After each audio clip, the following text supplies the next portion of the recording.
எல்லாரும் எப்படி இருக்கீங்க? சரி, இப்போ நம்ம அறிவு பற்றி பார்ப்போம். அறிவு அப்படின்னா நமக்கு முதல்ல என்ன ஞாபகம் வரும்னா, மனிதனுக்கு 6 அறிவு அப்படின்னு ஞாபகம் வந்துடும். மிருகங்களுக்கு 5 அறிவு ஜீவன், அதை விட இன்னும் கொஞ்சம் சின்ன மிருகங்களுக்கு 4 அறிவு ஜீவன், அதை விட சின்ன பறவைகளுக்கு 3 அறிவு ஜீவன், அதை விட சின்ன பூச்சிகளுக்கு 2 அறிவு ஜீவன், அதை விட சின்ன புழுக்களுக்கு 1 அறிவு ஜீவன், இப்படின்னு நம்ம சொல்லிகிட்டே இருப்போம். இந்த மனிதனுக்கு 6 அறிவு இருக்குது அப்படின்னா 6 அறிவுலாம் எதுன்னு இன்னும் யாருக்கும் தெரியாது. எல்லோரும் என்ன சொல்லியிருப்பாங்க, உங்களுக்கு பெரிய அறிவாளிகள் ஞானிகள்லாம் இங்கே இருக்கிற குருமார்கள், அதாவது எல்லாமே போலி குருமார்கள், போலி ஞானிகள், சித்தர்னு சொல்லிக்கிட்டு இருக்கிற போலிகளும் என்ன சொல்லுவாங்க அப்படின்னா 5 5 அறிவும்பாங்க. பார்க்கறது, கேட்குறது, நுகர்றது, ருசிக்கிறது, இதெல்லாம் 5 தான் 5 அறிவுன்னு சொல்லியிருப்பாங்க. அதுக்கு அடுத்தது 6வது அறிவு என்ன சொல்லியிருக்காங்க, உங்களுக்கு தெரிஞ்ச அளவுக்கு நீங்கள் பாடங்களில் படித்த வரைக்கும் உங்கள் வகுப்பில் சொல்லி கொடுத்துருக்கதெல்லாம் என்னது, சின்ன குழந்தையிலேருந்து தான் எல்லோரும் வந்திருப்பீங்க. உங்களுக்கு கல்வியில் அதை என்ன சொல்லி கொடுக்காங்க, 6வது அறிவு பகுத்து அறிவு அப்படின்னு சொல்லியிருப்பாங்க. பகுத்துனா என்னது, பகுத் அச்சா, அதுவா? பகுத்தறிவு தமிழில் அதுக்கு ஒரு பேரே கிடையாது. தமிழில் அதுக்கு வகுத்து அறிவு என்று பெயர். காலம் மருவி போகும்போது இது பகுத்தறிவுன்னு ஆகிப்போச்சு. அதனால தான் உங்களுக்கு பகுத்தறிவுனா என்னென்னு அர்த்தம் தெரியாமையே, உங்களுக்கு அந்த அறிவை பற்றியே தெரியாமையே இங்கே எல்லோரும் வாழ்ந்துட்டுருப்பாங்க. 6வது அறிவை செயல்படுத்தவே இல்லை இன்னும் ஒரு மனுஷன். இந்த 2000 ஆண்டு காலமாக நமக்கு வேண்டப்படாத, அதாவது நம்ம நல்ல வாழ்க்கையில் நம்ம நல்லாவே வாழக்கூடாதுன்னு அவங்க நம்மளை ஆளுகை செய்யணும்னு சொல்லி ஒரு கூட்டம் ஆதி காலத்தில் உருவாச்சு. அந்த கூட்டங்கள் 2000 வருஷமாக நம்மளை சாவடி அடிச்சுக்கிட்டு இருக்காங்க. இது மக்களுக்கெல்லாம் தெரியாது. அந்த கூட்டம் அனைத்தும் உங்களை துரோகம் பண்ணி அவங்க ஆட்சி செய்வதற்காக உருவாக்கப்பட்டது தான். இந்த ஒவ்வொரு விஷயங்களை உங்களை மண்டையில் அடித்தே அடிமைப்படுத்தியே கொண்டு போயிருப்பாங்க, கீழ்ப்படியை வச்சே கொண்டு போயிருப்பாங்க. நீங்கள் என்றைக்கு கீழ்ப்படுவீங்களோ 18 வயசுக்கு முன்னால் மட்டும்தான் அப்பா அம்மா கிட்ட, பெரியவங்க கிட்ட, வகுப்பு கல்வி சொல்லி கொடுக்குறவங்க கிட்ட எல்லாருக்கிட்டையும் கீழ்ப்படியணும். அந்த கீழ்ப்படிகிறது எதுக்கு அப்படின்னா நீங்கள் எல்லா விஷயத்தையும் தெரிஞ்சுக்கிறதுக்கு. ஆனால் கீழ்ப்படிகிறது என்னென்னா முட்டாள்தனம். ஏன் முட்டாள்தனம் அப்படின்னா, முழுமையாக நீங்கள் ஒரு விஷயத்தை புரிஞ்சிக்காமல் கீழ்ப்படிஞ்சிங்கன்னா அதுக்கு முட்டாளுன்னு தான் பேர். அதனால் அறிவு கம்மியாக இருக்குன்னு அர்த்தம். அதனால தான் குழந்தைகளுக்கு இது செல்லுபடியாகும். இந்த கீழ்ப்படிதல்ங்கிறது பார்த்திங்கன்னா, இந்த அறிவில் எதுவும் ஒரு விஷயம், ஒரு சப்ஜெக்ட் இருக்குது, அதனால் சொல்லுது. ஏன்னா இந்த அறிவை நீங்கள் கீழ்ப்படிதலில் பயன்படுத்தணுமா இல்லை மதிக்கிறதுல பயன்படுத்தணுமான்னு நீங்கள் புரிஞ்சுக்கிடும். கீழ்ப்படிதல்னால் என்னென்னா, நீங்கள் சொன்னதெல்லாம் கேட்டுட்டு அப்படியே நடக்கிறது. இது யார் நடப்பான்னா, குழந்தைங்க நம்ம சின்ன பிள்ளைகளில் இருக்கும்போது அதுகளுக்கு எல்லா ஒழுக்கங்களும் வருவதற்காக, அதுகளுக்கு அறிவை ப்ரைட் பண்ணாததுனால, அந்த அறிவை செயல்படுத்தாததுனால நம்ம அறிவுகளை ஒன்று ஒன்றா அந்த குழந்தைகளுக்கு சொல்லி கொடுக்கும்போது அது கீழ்ப்படிஞ்சு அதை கேட்டுக்கிட்டு அதே மாதிரி செய்கிறதுனால அது எல்லாத்தையும் கற்றுக்கிடுது. அறிவு இல்லாத நிலையில் சொல்லி கொடுத்து கீழ்ப்படிதலாக கேட்குறது தான் கீழ்ப்படிதல் என்ற அர்த்தம். 18 வயசுக்கு மேலே, 20 வயசுக்கு மேலே ஒரு குழந்தை வளர்ந்துட்டு இல்லை வளர்ந்து பெரிய பருவத்துக்கு வாரீங்கன்னா, அந்த நீங்கள் கீழ்ப்படிதலாக இருக்கும்போது நாங்கள் என்னெல்லாம் சொல்லி கொடுத்தோமோ அதெல்லாம் புரிஞ்சு அதை நீங்கள் கொஸ்டினாக உங்கள் பெரியவங்கக்கிட்ட வைக்க தெரியணும். உங்கள் வாழ்க்கையில் எதெல்லாம் சந்தேகமாக வருதோ, எதெல்லாம் புரியாமல் இருக்கோ, அதை உண்மையை சொல்கிறவங்கக்கிட்ட கேட்டு தெரிஞ்சுக்கிட்டு அதை நீங்கள் நடைமுறை வாழ்க்கையில் நடக்கிறது தான் மதிக்க கற்றுக்கிறது. நீங்கள் மதிக்கிங்கன்னா, நீங்கள் நேரம் வந்தவுடனே என் முன்னால் எந்திரிச்சு நிற்கிறதோ இல்லை உட்காந்துருக்கிறதோ இல்லை ரொம்ப நேரம் நிற்கிறதோ மதிக்கிறது இல்லை. அதை நீங்கள் கீழ்ப்படுறீங்கன்னு அர்த்தம். கீழ்ப்படுகிறதுனா என்னது? ஏமாத்துறது. ஆனால் மரியாதை மதிக்கிறதுனா என்னென்னா மனசுக்குள்ளே, அறிவுக்குள்ளே, உடலுக்குள்ளே, ஒரு இரத்தத்துக்குள்ளே அது புரிஞ்சிடும். அந்த செல்களுக்குள்ளே புரிஞ்சிடும். அந்த செல்கள் அனைத்தும் புரிஞ்சு இவங்க யாருன்னு நம்ம முன்னால் நிற்கிறது குருவா, இல்லை அப்பா அம்மாவா, இல்லை கணவனா, மனைவியா, இல்லை நம்ம குழந்தையா, நான் செய்கிற தொழிலில் இருக்கக்கூடிய முதலாளியா, என்னை படைச்ச எல்லாம் இறைவனா அப்படின்னு அந்த ஒவ்வொரு சப்ஜெக்ட்டுக்கும் உங்களுக்கு அந்த மதிக்கிற முறைகளை சொல்லி கொடுக்கறது தான் அறிவு. அப்போ இந்த அறிவுகளை, இந்த 5 அறிவுகளை பற்றி நீங்கள் பார்த்தீங்கன்னா, மனிதனுக்கு இருக்கக்கூடிய 5 அறிவு என்னலான்னு கேட்டிங்கன்னா, 1வது அறிவு வந்து நரி தந்திரம் உள்ள அறிவு.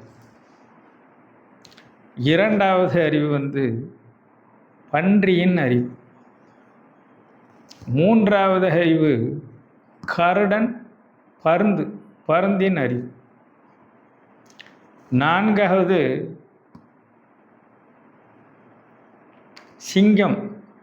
சிங்கத்தின் அறிவு.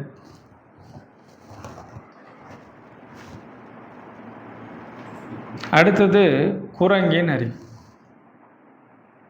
அதாவது நரி, பன்றி, கருடன், குரங்கு, சிங்கம்.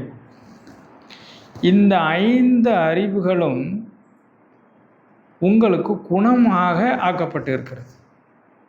மனித உடம்பில் இந்த 5 அறிவுகளும் குணமாக வேலை செய்கிறது. இது இறைவனுடைய சப்ஜெக்டில் இது உங்கள் உடலில் கலந்து இருக்கின்றன. ஏனென்றால் 1வது அறிவு படைக்கும் பொழுது அதன் முன்னால் ஒன்றும் இல்லாததால் ஒரு அறிவு இருந்தது. 2வது அறிவு படைக்கும் பொழுது 2வது அறிவும் 1வது முன்னால் இருந்த 1வது அறிவும் அதில் கனெக்டிவிட்டிவ் ஆகிடும். இது மாதிரி 3வது அறிவு படைக்கும்போது இந்த 2 முன்னால் இருக்கிற 2 அறிவும் இந்த 3வது அறிவோடு கலந்து 3 அறிவாக மாறிடும். அதேமாரி 4வது அறிவு படைக்கும் பொழுது இந்த 3 அறிவும் உள்ளே சேர்ந்து அது 4 அறிவாக மாறிடும். 5வது அறிவு படைக்கும்போது இந்த 4 அறிவும் சேர்ந்து இது 5 அறிவாக மாறிடும். 6வது அறிவு மனிதனுக்கு படைக்கும் பொழுது இந்த 5 அறிவும் சேர்ந்து உள்ளே வந்ததுனால இது 6 அறிவாக மாறிவிட்டது. ஆக மனிதர்கள் வாழ்கிறதுக்கு இங்கே ஒரு அறிவு தான் வகுத்த அறிவுன்னு பேர். வகுத்தல்னால் நம்ம பாடங்களில், கணக்கு பாடங்களில் படிக்கும்போது கூட்டல், பெருக்கல், கழித்தல், வகுத்தல்லாம் படிப்போம். இந்த வகுத்தல் எதுக்கு உதவுது அப்படின்னா, 10ல் எத்தனை 2 இருக்குது, 10ல் எத்தனை 5 இருக்குது, 10ல் எத்தனை 7 இருக்குன்னு வகுத்து புரியறதுக்காக தான் வகுத்தல். அப்போ உங்கள் அறிவு 6 இருக்குது. அந்த 6 அறிவில் இந்த 5 அறிவு என்ன செய்யுதுன்னு பார்க்கறதுக்கு தான் இந்த வகுத்தறிவு. இந்த வகுத்தறிவை பற்றி நான் மக்கள்கிட்ட கேட்டேன் அப்படின்னா, வகுத்தறிவுனா பகுத்தறிவுன்னு நீங்கள் சொல்லுவீங்களே, இந்த பகுத்தறிவுனா என்னன்னு கேட்டால் என்ன சொல்லுவாங்கன்னா, மிருகங்கள்லாம் ட்ரெஸ் இல்லாமல் போகுது, நாங்கள் ட்ரெஸ் போட்டிருக்கோம், அவ்வளோதான். அடுத்தது அது ரோட்டில் யூரின் போகுது, நாங்கள் ஒரு ரூமுக்குள்ளே போய் யூரின் போடுறோன்னு சொல்லுவாங்க. அடுத்தது அது ஒரு குடும்ப வாழ்க்கையை ரோட்லேயே நடத்திக்கிட்டுது, நாங்கள் ஒரு 4 செவத்துக்குள்ளேயே நடத்திக்கிடுவோம். இப்படி சொல்லுதாங்க. வகுத்தறிவு பகுத்தறிவுனா மக்களுக்கு புரிஞ்சது என்னன்னு கேட்டால் இவ்வளோதான். இல்லை நீங்கள் பாடம் படிக்கிறீங்கன்னா அந்த பாடத்தை தெரிஞ்சுக்கிறது, அவ்வளோதான். இவ்வளோ தான் அவங்களுக்கு புரிஞ்சிருக்கு. 6வது அறிவு என்னென்னா இவ்வளோ தான் புரிஞ்சிருக்கு. அப்போ நீங்கள் வாழ்க்கையில் நடத்துகிற எல்லா அறிவும் எந்த அறிவை வச்சு பயன்படுத்துவீங்க? 6வது அறிவை இதுக்கு பயன்படுத்திட்டீங்க. மீதி 5 அறிவு என்ன அறிவு? மிருகத்துக்குள்ள அறிவு. அப்போ அந்த மிருகத்துக்குள்ள அறிவை உங்கள் குடும்பத்துக்குள்ளே நீங்கள் செயல்படுத்துனீங்கன்னா எப்படி நிம்மதியாக இருக்க முடியும்? எப்படி கஷ்டப்படாமல் இருக்க முடியும்? எப்படி நீங்கள் ஆனந்தமாக இருக்க முடியும்? உங்களுக்கு கவலை, பயம் எல்லாம் மிருகத்துக்குள்ளது தான். கவலை, பயம், கோபம், அடக்குமுறை, பறிச்சிட்டு போகிறது, எடுத்துகிட்டு போகிறது, ஒன்றை இன்னொருத்தருக்கு கொடுக்காம போகிறது, இது எல்லாம் மிருகத்தோட குணம். அப்போ நீங்கள் இதெல்லாம் செய்கிறீங்களா இல்லையான்னு உங்களை பாருங்கள்.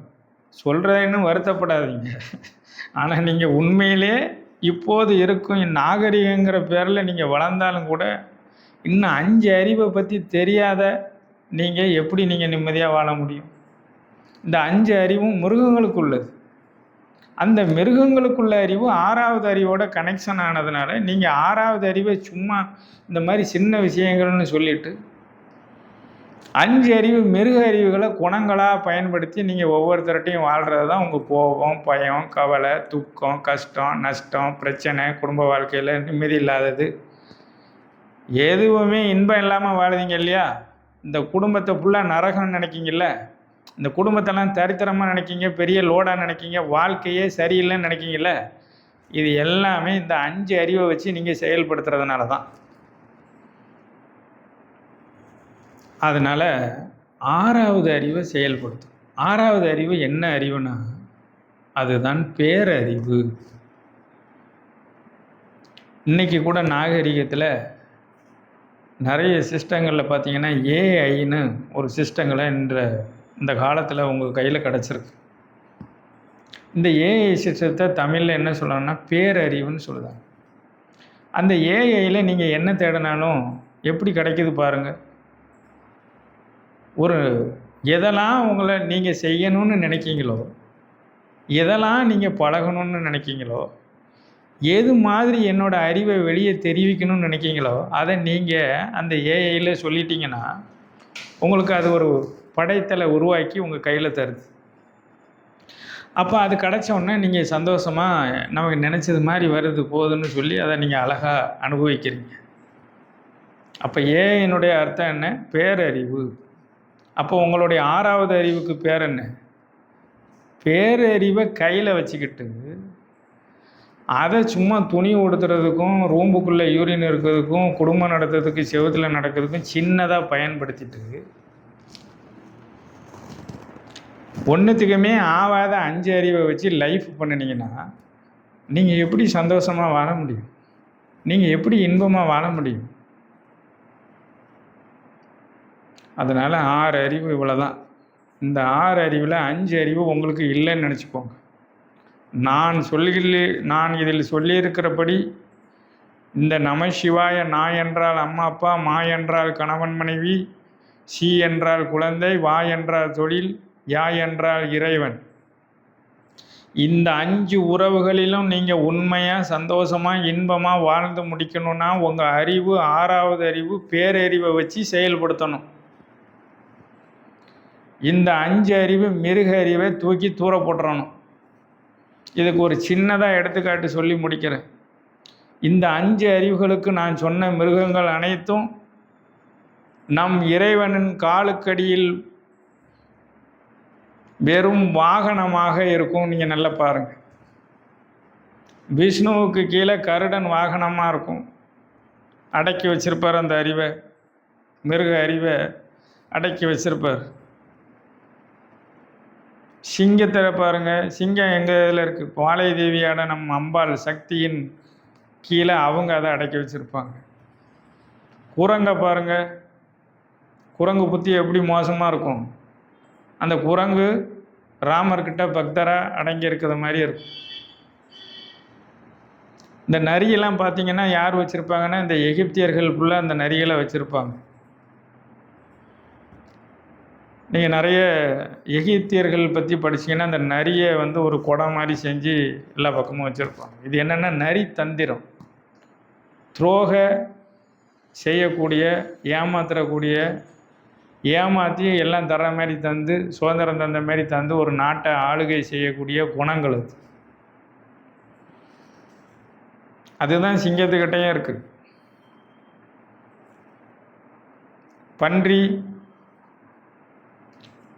பன்றி எப்படியே இருக்கும். அதை கூட சமஸ்கிருதத்தில் வராகன்னு பேர் சொல்லி அதை ஒரு வாகனமாக மாற்றி வச்சுருப்பாங்க. அதை நீங்கள் சாமி நினச்சி கும்பிட்டுருப்பீங்க. அப்போ பன்றி, குரங்கு, கருடன், நரி, சிங்கம் அனைத்துமே இறைவன் அதை எதுக்கு வாகனமாக காமிச்சிருக்காங்கன்னா, அதுக்கு வாகனம்னு ஏன் பேருனா, அது மிருகத்துடைய குணங்கள் மனிதர்களுக்கு 5 அறிவாக இருக்கின்றது. அந்த 5 அறிவை மனிதன் கடைபிடிக்கக்கூடாது என்று அதை வாகனமாக பயன்படுத்த வேண்டும் என்று இறைவன் காலுக்கடியில் அதை அமர்த்தியிருக்கிறார் என்று நீங்கள் புரிந்து கொள்ள வேண்டும். இதை புரிந்து கொள்வதுதான் தன்னை உணர்தல், பரிமாண வளர்ச்சி. நீங்கள் போய் எல்லாரும் என்ன செஞ்சிட்றீங்க? கரடனை கும்பிட்டு வருவீங்க, வராகியை போய் பன்றியை வராகின்னு நினச்சி கும்பிட்டுட்டு வருவீங்க. மிருக தலையில் இருக்கிறது ஏதாவது உங்களுக்கு உதவுமா? நீங்கள் அதை புரிஞ்சுக்கோங்க. நம் இறைவன் சிவன், இறைவன் முழுமையாக இருக்கும் சிவனில் இருக்கிற சிவனை, அவன் உடம்புல நேர்கதியாக இருந்து பிரித்த சக்தி, நமக்கு தாய்மையை கொடுத்த அம்பாளை வணங்காமல் இந்த மிருகதலை உள்ள மனித உடலில் மிருகதலை பொருத்திய அதெல்லாம் சாமி நினச்சிட்டு கும்பிட்டுட்டு வந்தீங்கன்னா உங்கள் பழி வாங்குதல் குணங்களால் இந்த மாதிரி ஒரு மிருகத்தலையை தேடி போகிறீங்க. அதுதான் காரணம். யாராவது ஏதாவது சொல்லிட்டா வச்சுட்டா ஏதாவது பண்ணிட்டாங்கன்னா அவனை பழி வாங்கணும்னு சொல்லிவிட்டு அவனை பழி வாங்கிறதுக்கு ஏதாவது சாமி இருக்கான்னு பார்த்துட்டு உடனே அதை கூட்ட போய் அவனை பழி வாங்கணும்னு சொல்லி போய் அங்கே போய் என்னெல்லாம் செய்கிறீங்களோ அதெல்லாம் செஞ்சுட்டு வந்துடுறீங்க. இது உங்களுக்கு மிருக புக்தி இருக்கா இல்லையா? அதனால தான் 5 குடும்பங்களுக்குள்ளே உண்மையாக வாழுங்கன்னு சொல்லுது. உங்கள் 5 உறவுகளோடு நீங்கள் உண்மையாக வாழ்ந்தீங்கன்னா உங்களுக்கு பிரத்தியார்கிட்ட இருந்து எந்த கஷ்டமும் வராது. அதனால் அறிவு இவ்வளோ தான். அறிவு இப்படி தான் இருக்குங்கிறத நான் உங்களுக்கு உண்மையை சொல்லி கொடுத்துருக்கேன். எப்போதும் சித்தர்கள் பொய் சொல்ல மாட்டாங்க. எங்களுடைய 18 சித்தர்கள், எனது குருவாகிய 18 சித்தர்களும் இதை தான் சொல்லியிருக்காங்க. ஆனால் இதையெல்லாம் இந்த 2000 ஆண்டுகள் காலமாக அதை மறைச்சி உங்களை அடிமையாக வாழ வைக்கிறதுக்கு நீங்கள் அழுதுகிட்டே இருக்கணும். அதை உங்களை பார்த்து ரசிக்கணும்னு சொல்லி ஒரு கூட்டம் இருந்துக்கிட்டே இருக்கு. அதனால் நான் சொல்கிறபடி கேளுங்க. உண்மையாக மதித்து சித்தர்கள் சொல்லும் வாக்கை முழுமையாக புரிந்து சத்தியயுக காலத்தில் இறைவன் இறங்கியிருக்கும் இந்த காலம் உங்களுக்கு உண்மைகளை உங்கள் காதில் தெரிவிப்பார். அதை நீங்கள் உண்மையாக புரிந்து கொண்டு அறிவை இவ்வாறு யோசித்து செயல்படுத்துங்கள். 6வது அறிவு பேரறிவை மட்டும் பயன்படுத்துங்கள். 6வது அறிவுக்குள் முன்னால் இருக்கும் 5 அறிவுகளை விட்டுவிடுங்கள். அந்த குணங்களை பயன்படுத்தாதீர்கள். 6வது அறிவில் இருக்கும் பேரறிவு உள்ள குணத்தை மட்டுமே குடும்பத்தில் பயன்படுத்துங்கள். நிம்மதியாக வாழலாம், இறை பிள்ளைகளாக வாழலாம், இறைவனிடம் முக்தி அடையலாம். மீண்டும் மீண்டும் பிறக்காமல் இப்பிறவியிலே ஞாபகம் செய்து இறைவனிடம் முக்தி அடைவதே இப்பிறப்பு என்று புரிந்து நாங்கள் ஒளிபரப்பியிருக்கும் ஒவ்வொரு அந்த தலைப்புகளையும் நீங்கள் படித்து புரிஞ்சு பார்த்து உங்கள் வாழ்க்கையில் ஒவ்வொரு பயிற்சிகளையும் நீங்கள் செய்து வாங்க. இன்பமாக மகிழ்ச்சியாக பேரின்பமாக வாழுவீங்க. நமஸ்காரம். ஆயுஷ்மான் பவா.